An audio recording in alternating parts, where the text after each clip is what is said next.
बर्तमान आज्ञा क्या पाखे भाव अच्छी भक्ति अच्छी अच्छी कली जुग हाथ टेक आज्ञा क्या पाखे भाव भक्ति अच्छी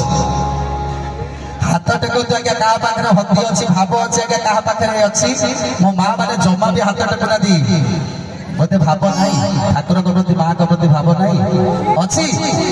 जार अच्छी हाथ टेक आज्ञा बास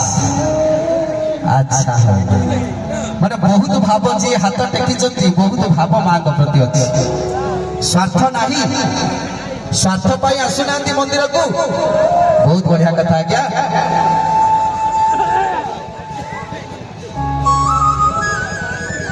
आपणकर सीना नाई आज्ञा किसी लोकंकर उदाहरण दौर जनकर 4टा झील ठाकुर को डाकी डाकी डाकी डाकी 4टा झील है खाली पुओ को खोजी खोजी 4टा झील पर कहले आउ मन